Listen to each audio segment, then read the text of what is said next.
The same day that we had a conversation with you about how to fix the Plaza, well, the Plaza makes headline news yesterday for many of the wrong reasons. Happy Friday. We have reached the end of the week, and it is great to be here with you as always on KCMO Talk Radio, now on your FM dial at 95.7. So the same day that we went back and forth with you on this show yesterday, talking about essentially how to fix the Plaza, because there was this big article in town headlined, "Streetcar and More Housing May Help the Country Club Plaza."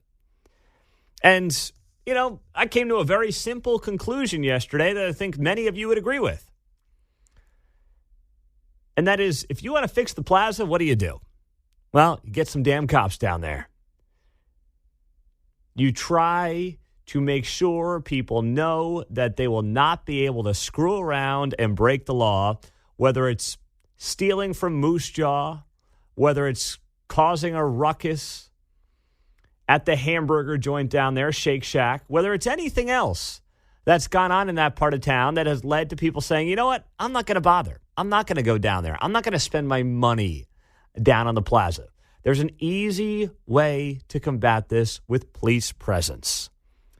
You're not one affordable housing option or one more apartment complex away from fixing the Plaza. People with money will vote with their dollar, and they have too many great options on places to live to go down to the Plaza if they don't feel safe. The streetcar sure as hell is not going to do a damn thing, right? So that leads me to yesterday's story. Well, let's just take it from KCTV5. They had it last night. Let's roll what happened yesterday afternoon on the Plaza. News police now searching for this man who they say robbed a bank on the Plaza today. Happened around 12:30 this afternoon at the Commerce Bank there on West 47th. Police say he threatened the staff by telling them he had a bomb. Described as 5'7", a white man in his mid-50s wearing this blue pullover shirt and this ball cap. So if you recognize him or have any information, police are asking you call them immediately. All right, that's KCTV5 on the reporting yesterday. Commerce Bank, middle of the day, 12:30 in the afternoon. You got a guy walking right in there and saying, hey, give me what you got. Now, what's interesting is as I look at this, I mean, you'll know right where it is. It's basically right across from the Cheesecake Factory.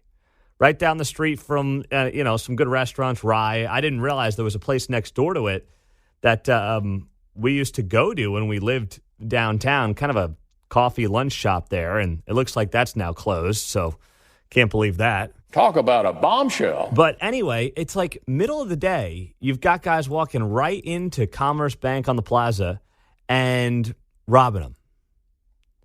If you think that you are an apartment complex away, if you think you're a streetcar away from fixing any of these problems, you are completely delusional.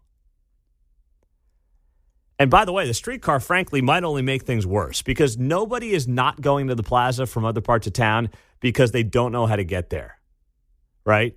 No one's not going to the Plaza because they're like, gosh, if only I had a mass transit option that took twice as long as it should, I would totally spend time on the Plaza. There's no way. You wouldn't bother with that. So it's ironic to me that the same day that we're talking about this, what happens? Well, you end up with this robbery. Now, also interestingly yesterday, the Plaza District Council meeting took place. So there was a meeting yesterday where a bunch of people in town, once again, got together and hobnobbed on trying to figure out how to fix the Plaza and what to do about it. So the Plaza District Council, they're trying to figure out what do they do. Well, yesterday they held a meeting at Unity Temple to discuss the future of the area. And take a listen to some of the reporting from KCTV5. News police now searching for... Oh, wrong one. Here we go. Brad, the Plaza District Council wants to bring the power players of the area together to present a more unified front. They think that alignment is key to ensuring a bright future for the area. All right, let's stop right there. What does that mean? The leaders are coming together for a unified front, the power players. Ah, yes, we're going to scare off the criminals because the power players came together to show a unified front for the future of the Plaza. What's that mean, John? Well, they had a seat at the table. Jargon. BS. Karl Marx. Blah, nice blah, words, pretty words. Yeah. We'll be better together. We'll be stronger together. Wow. Oh, we'll be better together. We'll be stronger together.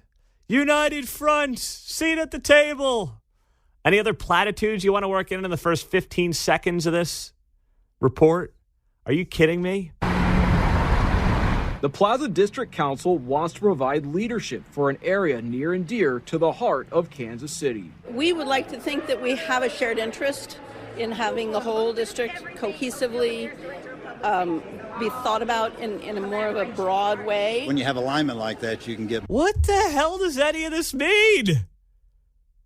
Jeez.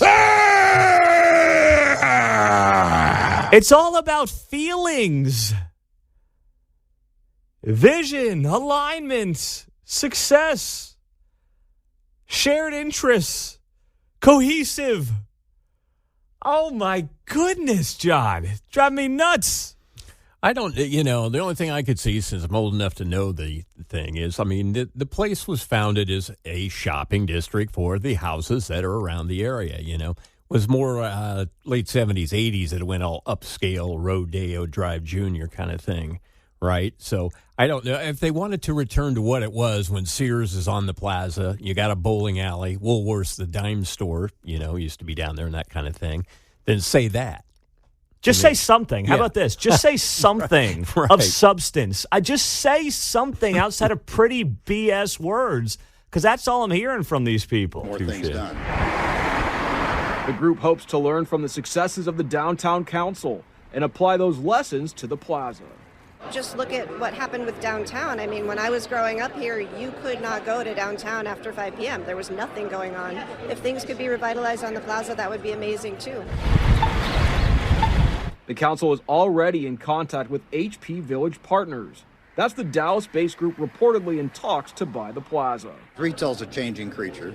We're very encouraged by the potential owners that are looking to purchase the plaza. Okay. That's the KCTV5 report. The Plaza District Council meeting yesterday took place the same day that Commerce Bank was robbed. And they're trying to figure out how to get the stakeholders around the table and make everyone feel good and better and try to figure out a future for the plaza.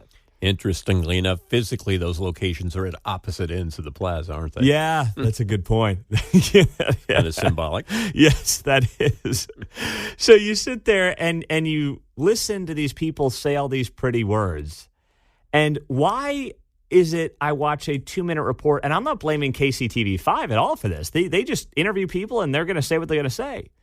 How does nobody sit there and look the camera in the eye at KCTV5 on the same day there's a robbery at Commerce Bank and say, we have a crime problem? We have become a place that people do not want to spend their money. They're not going to be down here. They do not want to bother. They can go buy a lot of nice things in other parts of town. Whether you're going down south to town center, you're going to Zona Rosa, you're going anywhere else. You don't have to come here. And people who have a couple of bucks are going to vote with their dollar and are going to decide, you know what, Plaza's not worth my time. It's not worth the headache. Instead, they just kind of beat around the bush. They use all these nice, fancy words. They sound good, but they're not fixing anything. They're not getting to the core problem because, frankly, they don't want to admit what the core problem is. They don't want to admit, for many of them who have been, pussyfooting around with some of these groups over the last 3 years that have done things like try to defund the police, that has made the police a job that people don't want to have. Kansas City's down 300 cops, over the last few years. They don't want to admit that, in part, they were wrong. It's really that simple. 913-408-7957. As we kick it off on a Friday morning on KCMO, welcome in as we hit 6:15.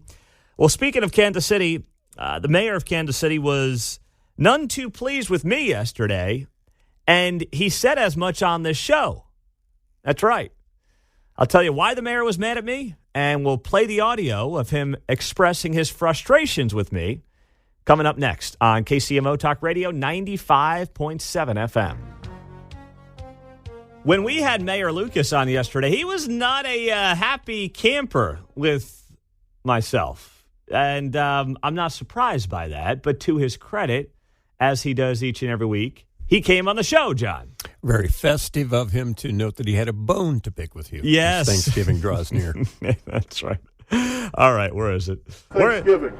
Oh! Boy, I love Thanksgiving. Someone texted the show yesterday and said every time you play the Rex Archer drop about Thanksgiving, my friends and I have a drinking game around it. Well, I'm trying to get your happy hour started early on a Friday. So there you go. That's number one at 6:22 in the morning. There he is, the old KCMO health director. Thanksgiving. Oh, gosh. Boy, I love Thanksgiving. Oh, I love Thanksgiving. All right.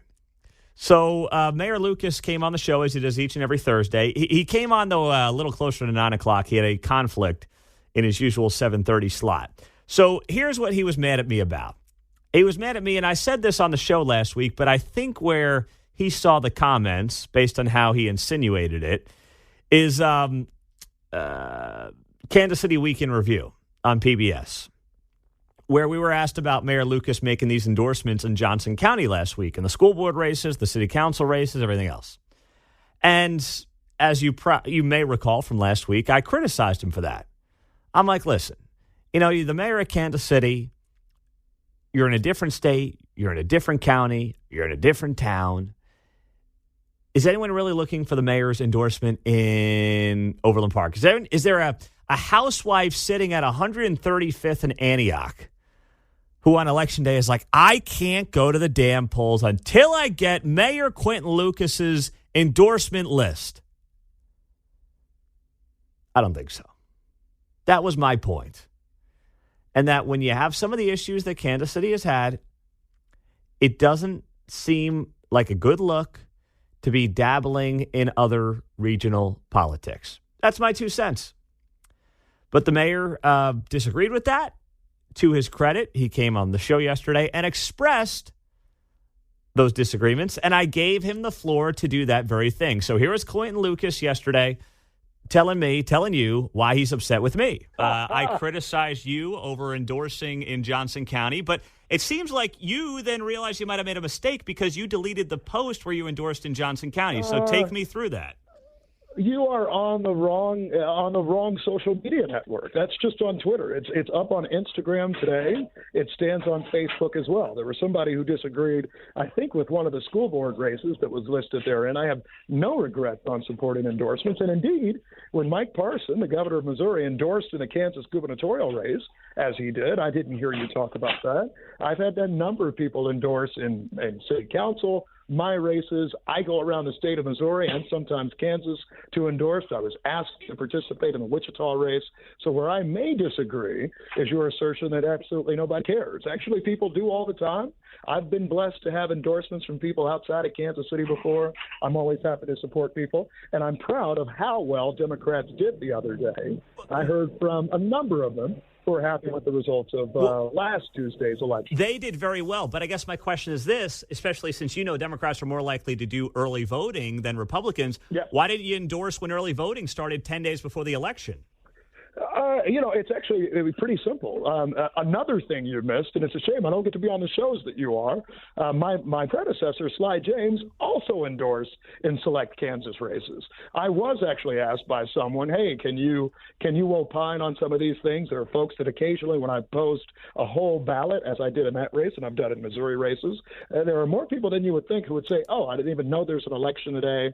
I'm going to go ahead and follow those. And so, that's where it goes. But I think endorsements are vastly more widespread than you let on, and I'll continue to do that in the same way that you did too. Do you?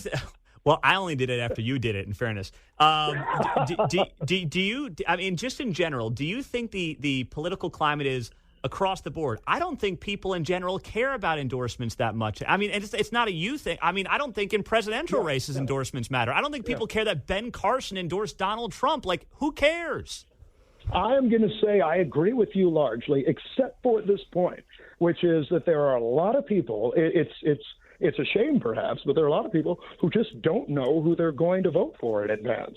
All right, so that was Quentin Lucas expressing his frustrations with me yesterday, and that's fine. I like that he does that. I'd rather us talk it out, than just not talk it out or snipe on social media or whatever you want to say. That is what I like and respect about him. Are you trying to disagree better? Yeah. Let's see what you did there, John. Mm-hmm. No, listen, I like that we get to have those back and forths. I think it makes for, first off, good radio, which is ultimately what I'm in the business of. And number two, all right, now I don't remember Mike Parson endorsing, I guess, Derek Schmidt. I don't think that really matters either, to be totally honest. I don't remember Sly James endorsing, but obviously, listen, Quentin Lucas has a much bigger social media footprint than a lot of those guys. I mean, he is big on social media. He likes to engage on social media. So he's always going to be somebody who gets more attention than one of his political peers who may do the same exact thing because he is kind of a lightning rod. And by the way, deep down, he likes that. He likes being that lightning rod. And that's okay. It's good for me. It's good for him. It's good for us. It's good for business. But I still don't agree that any housewife or any person was sitting at home, at 127th and Roe last Tuesday saying, geez, got to wait for that Quentin Lucas endorsement before I go to the polls. Mike in Kansas City. Got a minute, Mike? Go. Right. We've been following Lucas's career, for the last few years. He's changed a lot. And the one common denominator on this, he's going to the donor class, that group of people that, the woke, whatever you want to call them. And a lot of his opinions have changed over the years. All this was just to the donor class. Yeah. I feel bad. He's a nice guy, but I think that, in order to succeed in the current Democratic Party, he's got to do all these crazy woke things, that 5, 6, 7 years ago he was totally against. Well, that's the other. I got to run, Mike. Thank you. I think that, listen, he's definitely working through his political future. He's laying the foundation for his political future.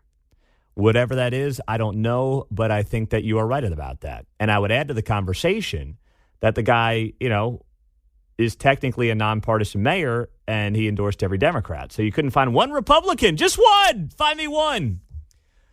Coming up on KCMO, an about face for a professional sports league. What an egg this is for them. We'll get to it next.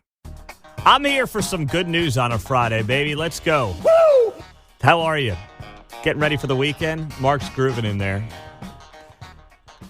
John's stoic as always. Oh, gosh. Hope you guys are having a great start to the weekend. We appreciate you making KCMO Talk Radio part of it.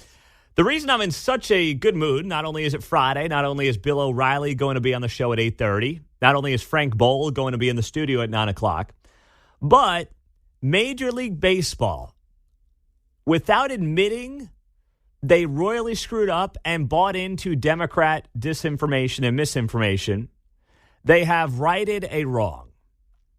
Yesterday, Major League Baseball announced that it is going to host the All-Star Game in 2025 in Atlanta.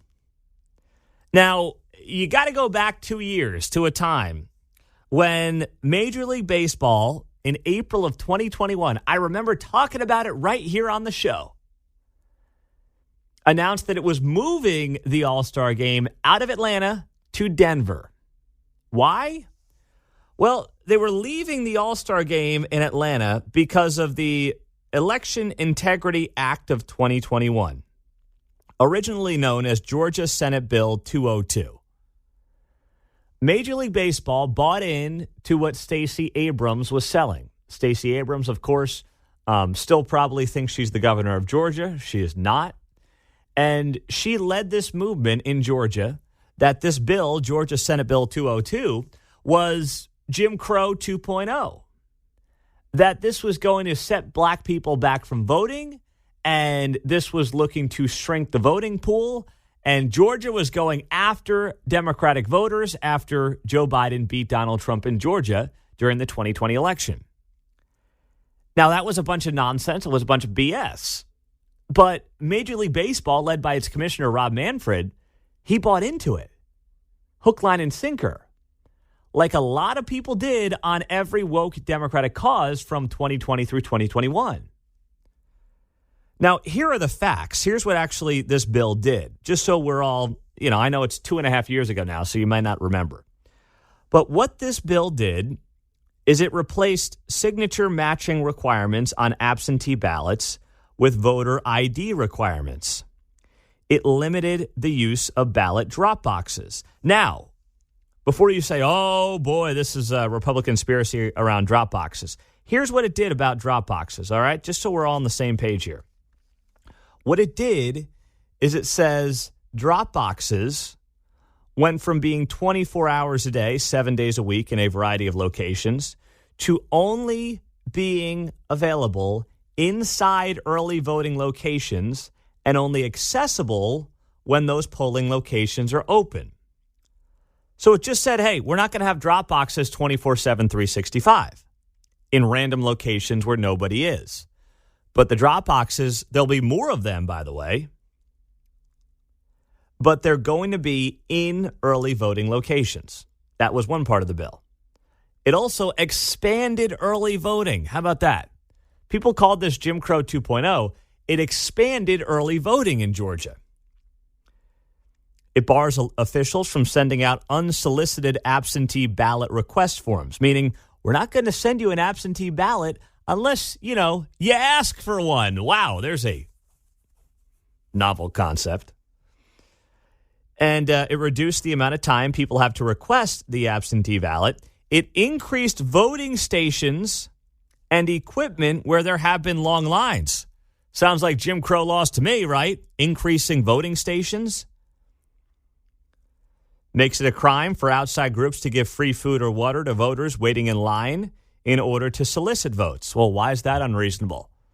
Hey, here's a water bottle. It's 98 degrees in Atlanta. Go vote for me. Yeah, that's not how this is supposed to go. Those are some of the things that were actually done with this Georgia voting bill. And Major League Baseball 2.5 years ago took its All-Star game out of Atlanta and took it to Denver at the time in a very controversial move. Well, now Major League Baseball has righted its wrong. It has awarded Atlanta the 2025 All-Star game. Now, of course, the laws are the same, and Brian Kemp, the Georgia governor, noted that yesterday when this news came down. He put up on Twitter, Georgia's voting laws haven't changed, but it's good to see Major League Baseball's misguided understanding of them has. We look forward to welcoming the All-Star game to Georgia. Go Braves. That's from Brian Kemp, John. I'm just noting the irony of Major League Baseball concerned with voter integrity when the ushers hand out stacks of ballots for the All-Star game at each home game, right? Vote 100 times there, exactly. Little Johnny. Right? That is so bit true. Of irony here. There is some irony in that. That's a great point. So Major League Baseball is doing the right thing, but I'm still waiting for the apology from Rob Manfred. Something tells me that's not going to happen, but Major League Baseball should apologize to Rob Manfred, to Atlanta, to the state of Georgia, right?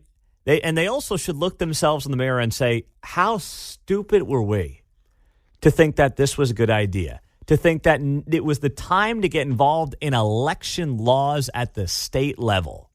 I'm glad they're righting their wrong, but I hope it's a lesson for all professional sports to not get involved with politics on any level because you just can't win. You just can't do it, John. Was there a little bit of self-inflicted wounds? Wasn't Stacey Abrams leading a boycott or something? Yeah, there was all kinds of protests. Yeah, right. It was just she was just making a lot of noise.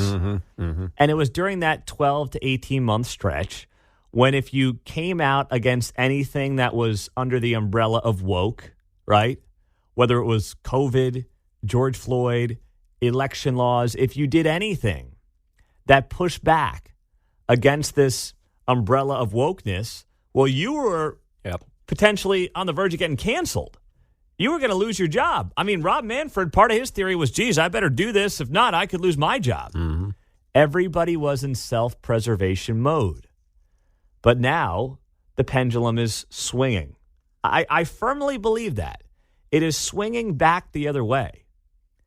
If there's something that 2023 is going to be remembered for, it could be the woke pendulum, I don't want to say it's swung all the way back the other way, but it's shifting back the other way. Look at what's happened this year. Major League Baseball decides, we can have an all-star game in Atlanta. Bud Light makes one of the biggest mistakes in modern corporate American history. Target finds itself the target, no pun intended, of boycotts over its tuck-friendly swimsuits. Like, wokeness is dying. It's not dead, but it's dying. Heck, on a local level, Prairie Village was, woke central back in 2020. And even they came to their senses in their local elections last week. Prairie Village, had some more common sense than other parts of Johnson County. Who would have thought that 3 years ago? So the pendulum is moving back.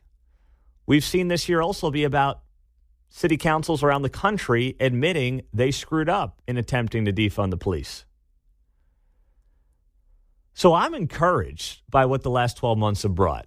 I mean, it's been a painful 12 months economically. There's still a lot of issues, but I want to be naturally optimistic.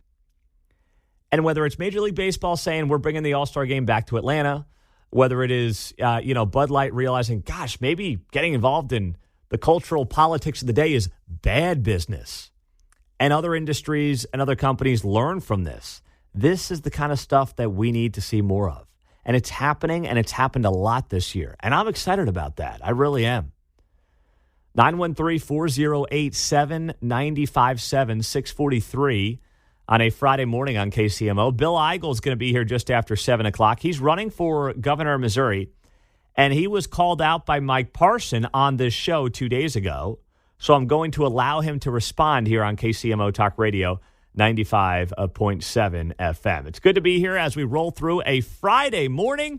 913-408-7957. As we hit the 644 mark on KCMO Talk Radio, the Royals are still looking apparently at this alternative site. We'll get you the latest on that and more on KCMO. Friday morning, we made it, baby. Welcome in. Thanks for being here on KCMO Talk Radio, 95.7 FM. Make sure you hit that preset on your radio dial if you haven't done it yet. We're a month into being on 95.7 FM, by the way. So we told you yesterday how this third location has popped up for the Kansas City Royals. It was an option back in the spring, and then, of course, over the summer, the Royals said, hey, we've got two sites we're looking at here. The one site is downtown, the East Village. The other site is North Kansas City. Well, now, reports from the Kansas City Star this week say that they are looking at the old Kansas City Star printing press building right there due south of T-Mobile on McGee Street, South Loop. And I knew it was a smaller site, but I didn't realize how much smaller it was than the other two. So, North Kansas City location, 90 acres. East Village site by City Hall, 27 acres. The old KC Star building, 4 printing presses inside, 4.7 acres. Yeah. I knew it was smaller. I didn't realize it was that much smaller. Mm-hmm. That is tiny. What does that signal to me? It signals to me that if the Royals are actually serious about this site, they're giving up on the idea of having an entertainment district attached to the ballpark. In which case, what's the point in moving? They've been telling us for 12 months that they need an entertainment district. They need to make money from other things outside of baseball in order to then dump that money back into the team and put a competitive team on the field in Major League Baseball, where, of course, there is no salary cap. So the Yankees and the Red Sox can spend $300 million, and the Royals might spend a fourth of that. That's what they said for the better part of 12 months. And while they have not commented on this location, if it is true that they're looking at this location, then to me what they're admitting is they were, frankly, just spewing a bunch of nonsense for the last 12 months. That's what it tells me. Suddenly it's like, well, maybe we don't need an entertainment district. Well, you told us that that was critical to the future of the team in a small market. And now you're sitting here and you're saying, well, Maybe it's not. Maybe we just need a brand new ballpark. In which case, that completely changes the conversation, John Anthony. Boy, it seems odd, too, because all your parking would be on the north side of the interstate then, and then you're going to have all this pedestrian traffic crossing over the bridge where the streetcar track buckles in the summer, right? It doesn't seem to make any kind of sense unless you can make the stadium levitate. Yeah, well, you're right. I don't know where you're going to park. I mean, it's going to be a lot of fighting for parking in the crossroads on the streets. I'll tell you that right now. Just to be south of the loop then. Yeah. No, that is going to be an absolute mess because you're right. All the parking garages in T-Mobile are north or west of the arena there for the most part, a couple east, but that's a very good point. I mean, I was just suggesting that when you say, well, parking's taken care of, it's already there. No, it's not quite already there. No, and it's not even all that close, you know? Exactly. You're going to have a decent hike to get to the stadium depending on which parking garage downtown you can get into. So it brings up a whole nother set of issues here for the Kansas City Royals, if they're actually looking at that site seriously, which they have not confirmed. But the fact that they haven't said anything tells me they're looking at it. Because if the report was erroneous, they would just be like, that's misinformation. That's not accurate. We have two sites we're focused on, and those two sites remain the two sites we're focused on. The fact that they haven't said anything tells me they're very much looking at this third site. But it also says to me that maybe they don't need this whole entertainment district. And in which case, if you don't need the entertainment district, then just stay where you are. Because either way, you're going to have to get some kind of tax passed that people are going to vote for. And there's nothing to suggest right now in Jackson County, with the way things have gone the last few months, with not just the national economic issues, but also, what we've seen locally with the property taxes, the assessments, and things like that. People are not in the mood in this county for more taxing. They might extend a 3/8 sales tax for the Royals and the Chiefs. I think that would happen because the Royals would basically just ride the Chiefs' coattails. But outside of that, man, I don't see the pathway for them. And I also don't think they're going to get the money they want up north. I told you this a few weeks ago, but I heard the Royals wanted a full penny sales tax up north. And Clay County basically looked them in the eye and said, no, you'll get half of that, meaning half a penny. We're not going to put a full penny sales tax on the ballot. And by the way, good for Clay County, for the commissioners or whoever said that to them. That's ridiculous. A full penny sales tax? That's just too much. I mean, I think that helping out and, doing a solid and keeping the Royals here is important. I'm not saying it shouldn't be anything, but a full penny? That is a lot for a regressive tax. 913-408-7957. That's the text line, of course, here on KCMO Talk Radio. And we are going to have on Frank Bowl at 9 o'clock. He's going to be in studio to talk about that and much more on KCMO. Looking forward to having him in here. So on the text line, Pete, they should try winning or at least get to 500 before talking about getting to a new stadium. Well, that brings us to a very good point, Mr. or Miss Texter there. The reason the Royals can't get whatever they want right now is in part because the team hasn't been good in almost 10 years. Sports are about emotion. That's it. And if you are not playing good baseball in the case of the Royals, well, you had a good month of September, I guess, but if you're not playing, generally speaking, for several years good baseball, people are not likely to give you what you want. The Chiefs, they can ask for whatever they want. You know that, and I know that. But the Royals, it's going to be tough sledding right now. Also on the text line, Pete, I call shenanigans on this whole thing from the Kansas City Royals. Well, listen, it's not been a good run for them. They got down to two final sites. Then they said, oh, yeah, the two final sites about that. Well, maybe there's now a third. They blasted through the deadline. They said they were going to have an answer at the end of September. That obviously did not happen. So now we sit here and we wait, and we'll have to see how it all plays out on KCMO Talk Radio. We'll be following it, of course, here on this show. Coming up, Bill Eigel is going to be joining us. He's running for governor in Missouri against Jay Ashcroft and Mike Kehoe because current governor Mike Parson has been termed out. Well, on Wednesday, Mike Parson, I asked him on this show about some comments from Bill Eigel about how Mike Parson is too nice and this is why Missouri loses because of an ad that he did with Kansas Governor Laura Kelly. Well, Mike Parson, I didn't know what direction he was going to go, but he laid into Bill Eigel. He let him have it.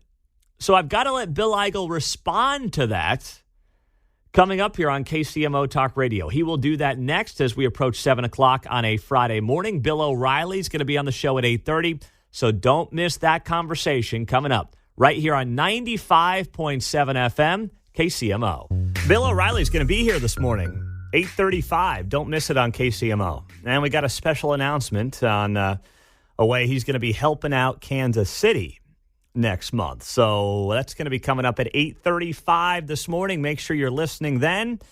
Or stream us, of course, if you're out of the car by then at the KCMO Talk Radio app or on KCMOTalkRadio.com.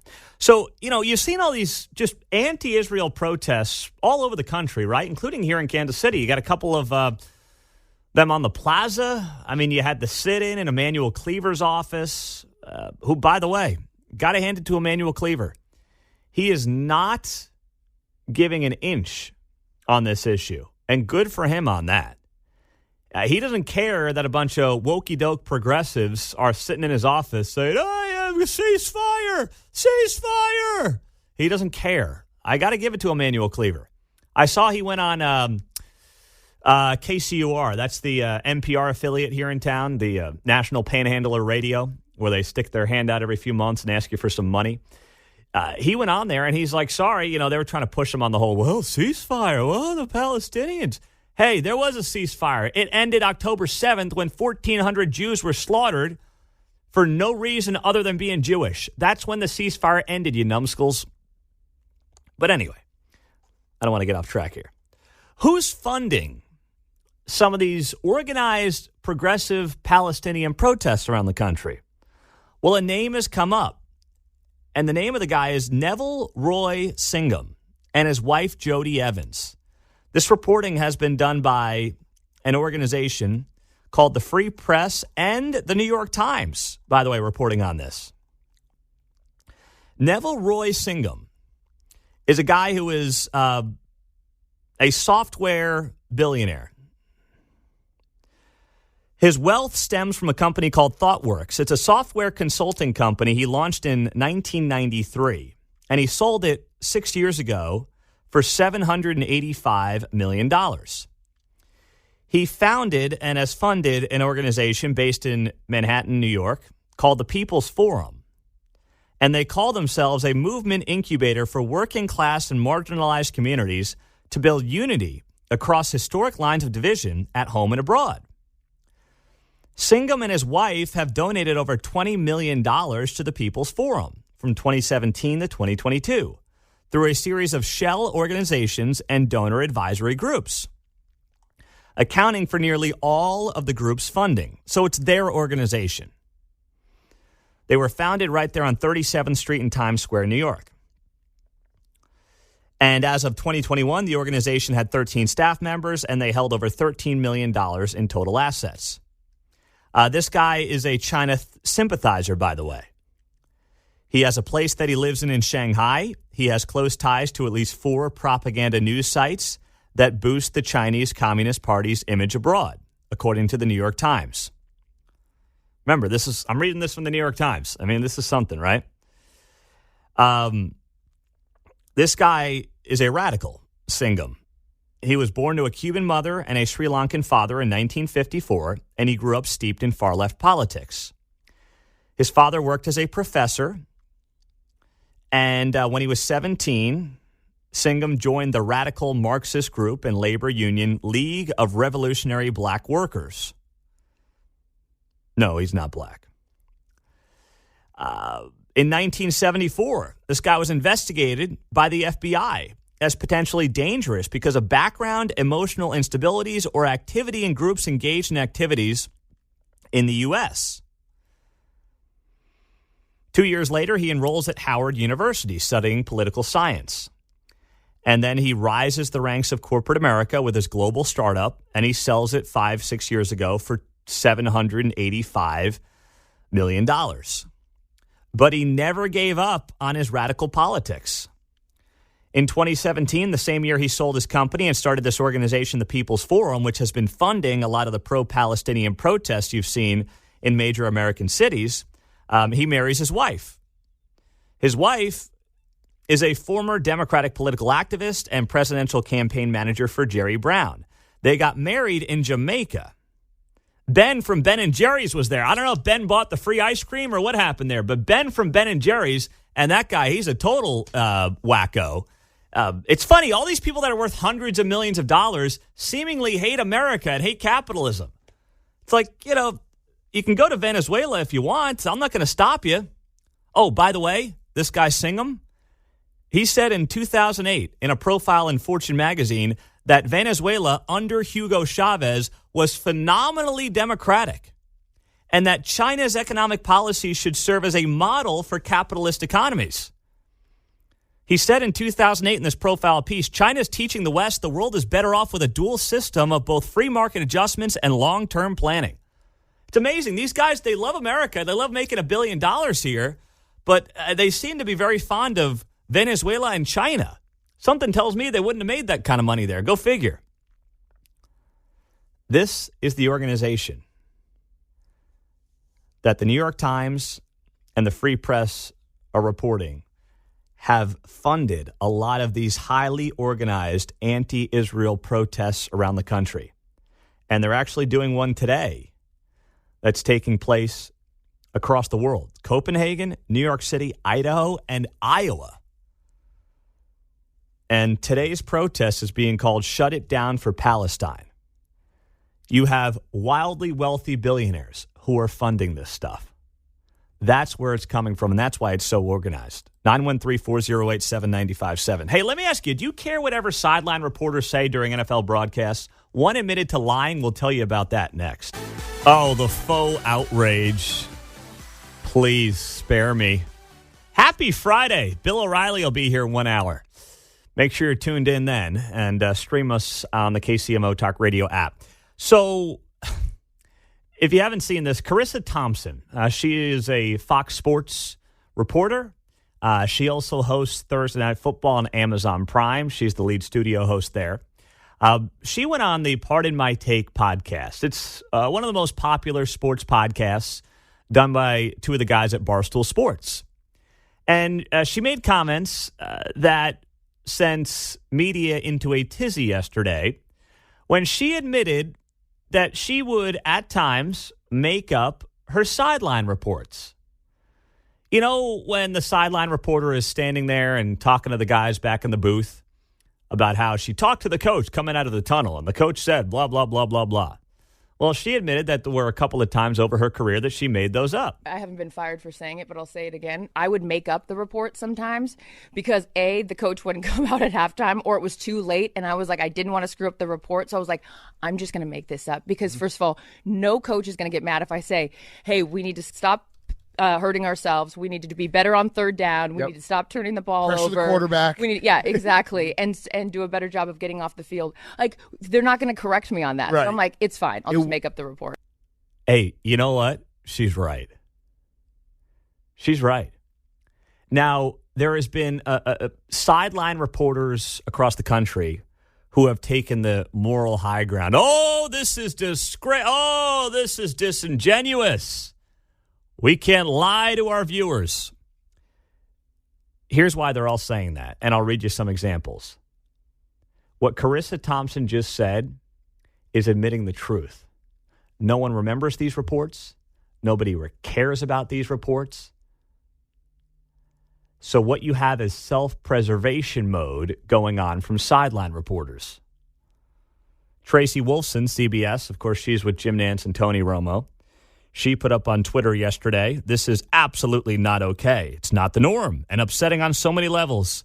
I take my job very seriously. I hold myself accountable for all I say. I build trust with coaches and never make something up. I know my fellow reporters do the same. They are freaking out because Carissa Thompson said what we all know to be true. These reports are all the same. They're meaningless. They have no teeth. And tell me the last time there was a sideline reporter in a game who gave a report back from a coach after the fact that was anything you remember. Like, I'm not saying, hey, let's go down to the sideline reporter who says, like last night, Joe Burrow's not coming back to the game. The Bengals were playing the Ravens last night. He's got a wrist injury. There's value to that, right? There is. That's totally fine. But I'm saying the whole, hey, let's start the second half. Let's go down to the sidelines. Hey, Carissa, what did Andy Reid say and come out of the tunnel? Well, we got to be better on third downs and we got to get off the field. It's what they all say. I have no issue with that. Need your mic on there, Mark. Sorry. It's not like she's going out there and making up an injury or something like that. No, exactly. It's not like last night. Yeah, Joe Burrow's going to the hospital. We may not see him till Christmas. Like, she's not making stuff up. She's just saying, if she can't get the coach, what we all know to be true. They're going to give you 3 to 4 cliches that no one's ever going to remember, and let's get to the game, John. Right. Coach Andy Reid had this to say. We can still get to Whataburger, right? By the time this is over. Right. They're not going to say, what they said. No, they never do. They never have. Find me one time that you can recall a sideline reporter giving you something coming out of a halftime that you remember.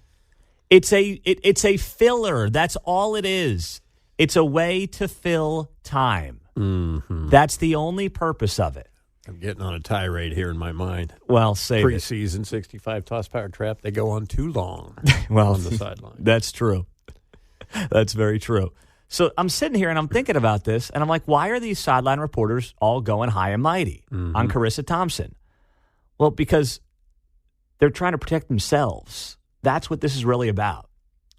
Although I did keep thinking about a Charles Barkley drop as I was watching this last night. I know for a fact. I'm just guessing also, really. That's basically sideline reporting. Here's the thing. It is so carefully crafted as well, by the way. Like, let's also just talk about the fact that the NFL owns all of these operations. Nothing these people report is reported without some kind of NFL approval. The NFL runs the show. The idea that Fox or CBS or ESPN are truly independent in their NFL reporting is absolute nonsense. Nonsense. The NFL runs the show. And then what ends up happening from there is these TV companies have the rights to the NFL broadcast, but the NFL will rip them out of their hands in a heartbeat if they want to. So they've got to be very careful. Very careful with how they do all this. Touche, right? If it were an independent operation, you'd have somebody with a mic running down by the bench when the Jets are having their meltdowns, sticking a mic there trying to get all of that on recording, And it never happens that way. They're not going to let that out. No. Out after. No way. 913-408-7957. That's the studio line and the text line here on KCMO Talk Radio. I just get such a kick out of it because some people are so triggered by the whole thing. It's like, oh, my goodness, just relax. Find me the last sideline report that you thought was relevant to any game that you watched. Any game.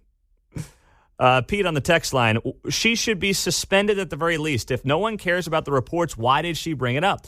What are you going to suspend her for? Seriously, what are you going to suspend her for? And she was on Amazon last night. She was there. Amazon, a lot of people were like, oh, she can't do tonight's show on Amazon. Well, she was there. She was doing Thursday Night Football. Sorry if that offends you. And the ironic thing was, there was a big injury that people wanted to know about on the sideline during that game. That's right. Joe Burrow, of course, went down with that wrist injury last night. So she, and she wasn't doing the sidelines. She was doing the. Was she doing the sidelines? No, she does the halftime. She does halftime and postgame. That's right. She does pregame. halftime, postgame on Amazon. So she wasn't doing the sidelines last night. But of course, there was value last night to having a sideline reporter, which matters. And she admitted that she had told her bosses that she had done this before and she didn't get fired for it. In that little clip, she kind of mentioned that. She did mention that. You're right. So, if the bosses don't care, why do I care? I don't give a rip. Here's the thing. Eventually, this is going to be figured out by the executives at these companies. The sideline reporters and the play-by-players and the analysts, yes, you want to have good ones. But the notion that anybody watches live sports for the broadcasters, just not true. It's a joke. Now, you can't have, some doofus off the street corner doing the game. But the notion that anybody watches live sports for the broadcast is ridiculous. That's never the case. It's one of the reasons I used to do play-by-play and I got out of it. Because I'm like, you can be good, but in the end, it's not really about how good you are. Because a lot of the guys at the top are pretty darn good. And nobody watches a sports event because of the broadcaster. It's not like if you're on the fence, hey, I'm going to watch this one because we've got a great sideline reporter on the game tonight. No, that's not ever how it goes. Isaac's in Ottawa. What's up, Isaac? You're on KCMO. Oh, I just had a comment about this whole sideline. Possibly, maybe she just listened to Vice President Kamala Harris and decided that she was entitled to her truth. Very good there, Isaac. That's well done, my man. Show some RESPICT. Drop the mic there, Isaac in Ottawa. She's just telling you her truth, her reality, what she believes to be accurate. That's well done. Maybe that's what this is all about. Well, she's got to start playing the victim card. Hey, I'm just taking a page out of Kamala's book. That's well done, Isaac. She might have to use that, man. If they try to cancel her, she may have to use that. Nice job. 913-408-7957, 744. Welcome in. Bill O'Reilly's going to be here next hour on KCMO Talk Radio. Meantime, I'm going to talk to Bill about this, but I do want to give you a brief update on what took place on the world stage this week in San Francisco. You had leaders in Asia coming here to meet the president, and it went off the rails in a couple of interesting ways. I'll share that with you coming up next on KCMO Talk Radio 95.7 FM. Imagine trying to curry favor with a certain group of people and using a phrase that has absolutely nothing to do with their language or culture. I just think that this 8-second clip I'm going to play for you from the President of the United States as he was spending time with his friends from the Asia Pacific is really case in point of where we're at right now when it comes to leadership in this country. So President Biden yesterday and the last couple of days, he was in San Francisco. It's part of the Asia Pacific Summit that was taking place. And it was about trade partnerships. Obviously, the top thing that was, needing to be addressed was the U.S. relationship with China. And Joe Biden and President Xi, they're in China. They met on Wednesday, but it was part of this APEC event, Asia Pacific Economic Cooperation. And they had a big dinner last night. So think about this, all right? You're Joe Biden, you're the United States, you're hosting this APEC dinner. All Asian leaders. What do you say to them? Right? You want to say a couple of words before the dinner starts, right? Thanks for being here. Welcome to America. Have a great time. Enjoy San Francisco. No. All right. Here we go. Here, here. Welcome.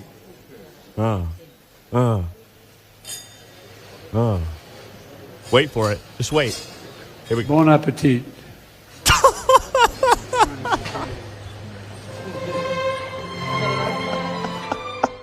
Oh, my goodness. Oh, man. God save the Queen, man. God save the Queen, man. Oh, man. It's like he's got the mic in his hand. Everyone's, starting to eat. He's trying to be like, all right, what do I say? People start, clanking their forks and knives. They're starting to eat. Welcome. Here, here. Here. Welcome to America. All right, what do I say now? Put down the mic, Joe. Put down the mic. No, don't do it. Bon appetit. No! Oh, jeez. Oh, and the violins. I'm sure the guy who's running the show, he's like, start the violins! Orchestra plays them off just like the Grammys and the exactly. The Oscars. Get the violins going, damn it.